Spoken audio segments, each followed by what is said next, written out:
आकाश की ऊंचाई भी छोटी हो सकती है, लेकिन पिता के अरमानों की ऊंचाई आकाश की ऊंचाई से भी बड़ी होती है। इसलिए अपने पिता को भी दुख न देना। और निवेदन करूंगा, बचपन में एक काम ये करना कि मन लगा करके शिक्षा प्राप्त करिए, पढ़ाई कीजिए।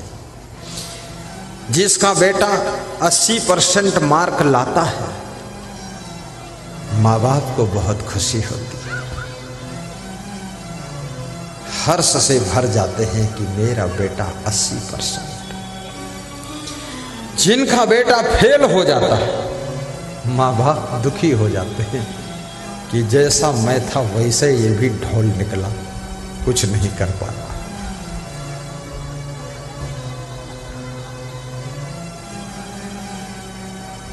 अभी एक सज्जन उत्तर प्रदेश में मुझको मिले, कह रहे थे मेरा बेटा 98% मार्क लाता है, बेटी वो भी 97% ले आती है। बेटा बेटी तीनों इंजीनियर हो गए, तो बेटी बेटा। बोले बिल्कुल हल्का फुल्का हो गया। बेटियों को भी याद रखना चाहिए, ऊंची शिक्षा प्राप्त करो। और शिक्षा प्राप्त करने के लिए कोटा जाइए, पटना जाइए, कलकत्ता जाइए, बेंगलोर जाइए, कहीं भी जाइए, या दरभंगा में ही पढ़िए, या ग्लोबल इंग्लिश स्कूल में पढ़िए। लेकिन जिस लिए नाम लिखाया है स्कूल में, उसी उद्देश्य में मन लगना चाहिए, इधर उधर मन विचलित नहीं होना चाहिए, तो सफलता जरूर आपको मिलेगी।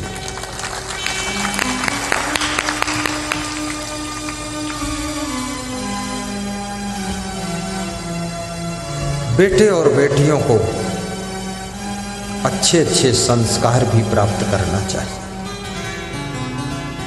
बैठना उठना भी सीखो, प्रणाम करना भी सीखो,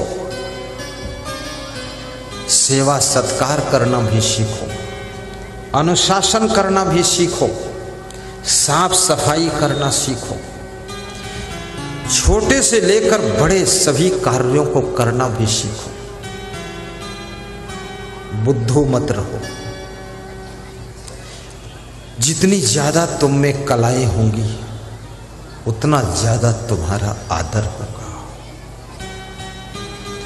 जितनी ज्यादा योग्यता होगी, उतना ज्यादा तुम्हारा सम्मान होगा। जितना ज्यादा तुम गुणवान बनोगे, उतना ऊंचा तुम्हारा स्थान होगा।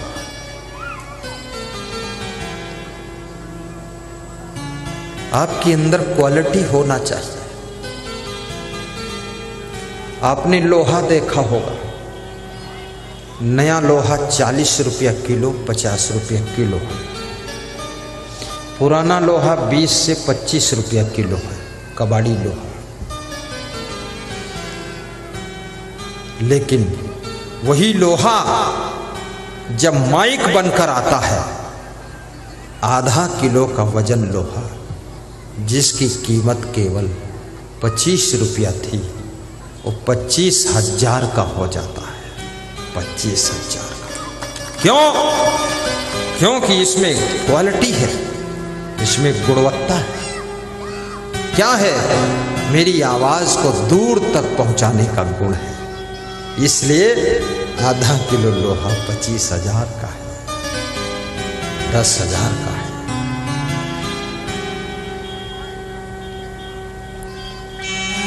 ये जो स्पीकर लगा है, ये स्पीकर 800 का भी मिलता है, 8,000 का भी मिलता है, 70,000 का मिलता है, ये 11 लाख का भी मिलता है।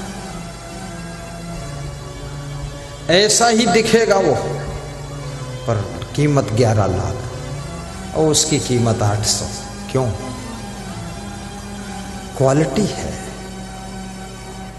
आप में क्वालिटी होगी। आज मुझे लोग सत्संग के लिए क्यों बुला रहे हैं? क्वालिटी है। आचरण में क्वालिटी, विचार में क्वालिटी, स्वभाव में क्वालिटी, चरित्र में क्वालिटी, वैराग्य में क्वालिटी, ज्ञान में क्वालिटी, प्रवचन में क्वालिटी। इसलिए कितनी दूर से लोग निमंत्रण देकर बुलाते हैं कि उनको बुलाओ तो ठीक रहेगा। क्वालिटी। इसलिए अपनी क्वालिटी को कभी गिरने मत दो।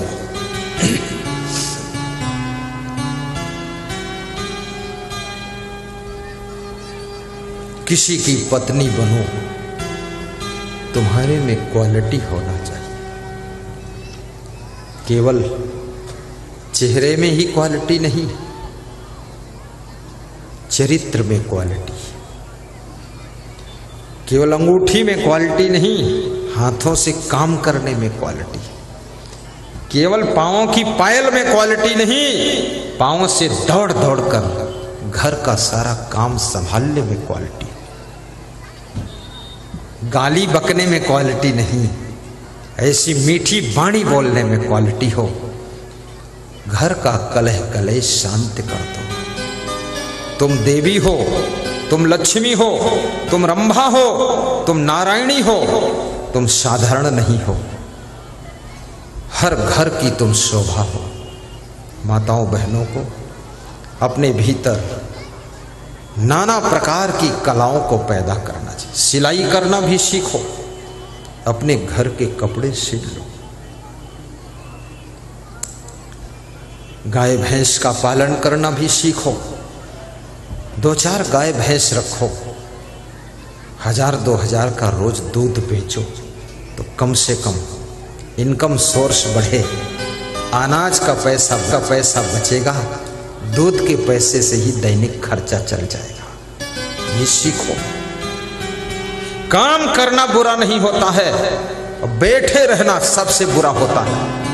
बैठे रहने से बीमारियां आ जाती हैं, तुम्हारे अंदर बैठ जाती हैं, और काम करने से अंदर बैठी बीमारी भी निकलकर बाहर हो जाती है, निकलकर बाहर हो जाती है।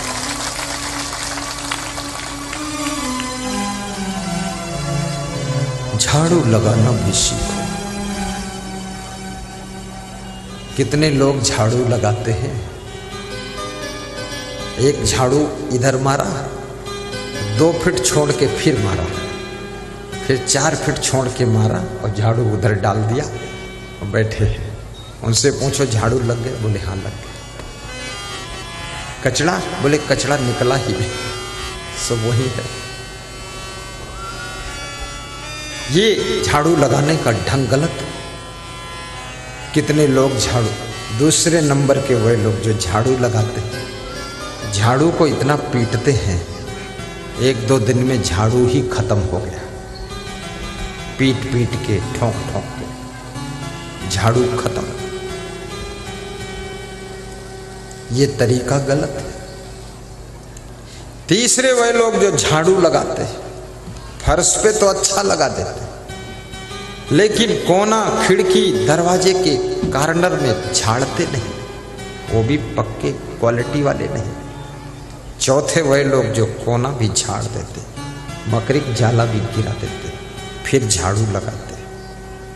और 5वें वह टॉप क्वालिटी के लोग हैं जो खिड़की दरवाजे को पुराने कपड़े से पोंछ देते हैं, कांच को भी पोंछ देते हैं, फिर ठीक से झाड़ू लगाकर ऊपर से गीला कपड़ा करके निचोड़ के पोछा लगा देते हैं। वह लोग टॉप क्वालिटी के लोग होते हैं और उन्हीं का नंबर आता है। आपकी हर कार्य से आपकी मूल्य का पता चल जाता है।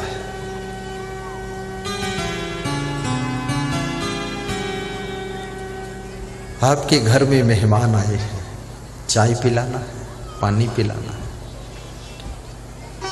जो बुद्धू महिला है वो पहले चाय दे देगी, बाद को पानी। उल्टा काम हो गया। और पानी और चाय इतना भर कर देगी, ऊपर तक छलकता रहेगा, और मेहमान के कुर्ता पर भी चाय गिर जाएगी। तो मेहमान कुर्ता देखेगा, चाय देखेगा, फिर चाय लाने वाले को देखेगा। पूछेगा इतना भर के क्यों लाए? बोले प्रेम ओवरफ्लो है और चाय भी ओवरफ्लो है, सब ओवरफ्लो। किसी को चाय पिलाओ या पानी पिलाओ, एक अंगुल खाली रहना चाहिए। छलकता हुआ लेकर जाओगे, वो अपने हाथ में पकड़ेगा, उसका हाथ भीग जाएगा। गरम चाय होगी, हाथ जल जाएगा। और उसके कपड़े भीग जाएंगे। ऐसा मत करो। पहले पानी पिलाइए, उसके बाद आराम से थोड़ी देर में चाय लाइए। इतना जल्दी क्या है? कोई भुखमरा आया है? कुछ खा के तो आया होगा ना। और फिर आजकल खाने के लिए जगह जगह दुकानें खुला है। पैसा फेंको, तमाशा देखो, समोसा खाओ। हाँ, 10 रुपये में समोसा चटनी खा लिया, आ गया। सबके पेट भरे हैं। हमारे आश्रम पर लोग आते हैं, मैं कहता हूँ चलो नाश्ता कर लो, बोले बात को कर लूँगा। हमने हाँ क्या करोगे, रहने दो, बैठो। फिर मैं बोलता हूँ भोजन कर लो, बोले गुरुदेव भोजन नहीं करूँगा, भूख नहीं। हमने हाँ रहने दो, क्या फायदा भोजन करने से, बैठो। जब भूख लगे तब खाने दो। पूछना तो चाहिए, जबरदस्ती नहीं खिलाना चाहिए। मेहमान की थाल में भोजन लगाया आपने। कई तरीके हैं भोजन लगाने के। एक पहली महिला भोजन लगा रही है, उसी थाल में दाल परोस दिया, उसी में सब्जी परोस दिया, उसी में भात का ढेला रख दिया और रोटी मोटी स्कूटर की पहिया जैसी डाल दी। ले तेरी ऐसी तैसी मेहमान। मेहमान देखता है भात का इतना बड़ा ढेला और रोटी। अरे गलत है तरीका। रोटी थोड़ा छोटी हो, बहुत मोटी ना हो, बहुत पतली भी ना हो, जली भी ना हो, कच्ची भी ना हो, टेढ़ी मेढ़ी भी ना हो, बिल्कुल गोल होना चाहिए। पृथ्वी गोल है तो रोटी गोल, और रोटी फूल जाना चाहिए। और भात को फोड़ करके, कोमल करके, आधा चम्मच घी लगाकर उसको एक साइड करो। कटोरी में दाल, कटोरी में सब्जी रख दो। दाल और चावल के ऊपर रोटी रख दो। रोटी भी थोड़ा हल्का घी लगाकर मोड़ कर रख दो। फिर ले जाकर के मेहमान के सामने रख दो। मेहमान इस सेटिंग से ही खुश हो जाएगा। हालांकि आपने सेटिंग तो दाल भात की किया है, लेकिन मेहमान को लगेगा कि मेरा सम्मान है यहाँ। इस तरीके से देना चाहिए। एक ही बार में नहीं परोसना चाहिए, 2-3 बार में परोसिए। और चुपके से थाल में नहीं डालना चाहिए कि मेहमान का ध्यान अलग है और रोटी डाल के निकल गया। नहीं, बोल दो रोटी दे दूं, दाल दे दूं, सब्जी दे दूं, ले लो, थोड़ी ले लो। नहीं नहीं हमको नहीं चाहिए। हाँ ठीक, धन्यवाद, आगे बढ़ो। जबरदस्ती क्यों खिलाते हो? भोजन भी खराब होगा, पेट भी खराब होगा, क्या फायदा? रखा रहेगा, कोई भूला भटका दूसरा मेहमान आ जाएगा, थोड़ा उसको खिला देंगे। इसको जबरदस्ती क्यों खिला रहे हो? कितने लोग इसी में प्रेम दिखा देते हैं, जबरदस्ती डाल देते कि लो खाओ। और ज्यादा भोजन खाने से बुद्धि कम हो जाती है। इसलिए करीब करीब हर पत्नी अपने पति को ज्यादा भोजन खिलाती है। क्यों? आप समझते हो बहुत प्रेम इसलिए खिलाती? नहीं, इसलिए खिलाती ज्यादा है कि मेरा पति मूर्ख हो जाए, फिर जो कहूंगी वही करेगा। बनो मूर्ख। खूब खाओ, तसला भर भात, पियो बाल्टी भर दाल।